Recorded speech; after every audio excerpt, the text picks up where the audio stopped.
Est-ce que le monde s'effondrerait sans l'UE? Le monde s'effondrerait si l'Union européenne cessait d'exister, a déclaré ce mercredi la chef de la diplomatie européenne Federica Mogherini lors d'un discours à l'université de Tampere, en Finlande, dont le texte a été relayé par le site du service diplomatique de l'UE. La haute représentante de l'Union européenne pour les affaires étrangères, Federica Mogherini, est persuadée que le monde serait voué à une fin imminente si l'Union européenne cessait d'exister, peut-on retenir de son discours prononcé à l'université de Tampere, en Finlande et publié sur le site du service diplomatique de l'UE.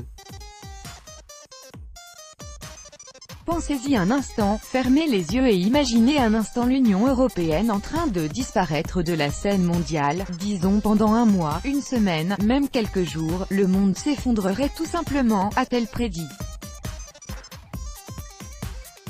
Bien que Madame Mogherini admet que « le monde ne va pas bien », elle insiste sur le fait que, sans l'Union européenne, la situation serait bien pire. Je ne suis pas sûre que ce soit une phrase très optimiste à dire, mais le monde pourrait être dans une situation encore pire que celle d'aujourd'hui, mais c'est la réalité des faits, a-t-elle prévenu, ajoutant qu'aujourd'hui, l'Europe est une superpuissance.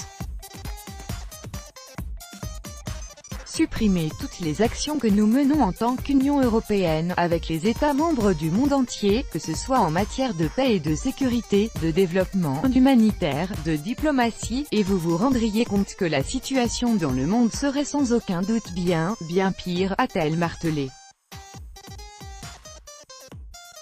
Bruxelles s'étant transformée en une puissance mondiale, et la question se pose désormais gérer cette puissance de façon adéquate, a-t-elle conclu. Cependant, cette déclaration intervient dans le contexte où le Royaume-Uni s'apprête à sortir de l'UE, le Brexit qui devrait intervenir dans moins de 6 mois maintenant. Dans le même temps, plusieurs pays expriment leur mécontentement quant au cap choisi par Bruxelles.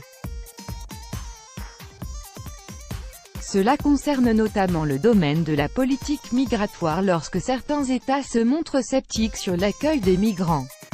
Par exemple, le premier ministre hongrois Viktor Orbán est considéré comme le principal opposant à la politique migratoire actuelle de l'Europe, tandis que le ministre italien de l'Intérieur Matteo Salvini a même menacé de fermer les aéroports nationaux aux vols charters permettant d'acheminer des migrants vers les Apennins depuis d'autres pays de l'UE, au premier rang desquels l'Allemagne. Cela concerne également le domaine économique de Bruxelles et notamment la dépendance de Washington qui s'est faite nettement sentir après des sanctions américaines à l'encontre de l'Iran.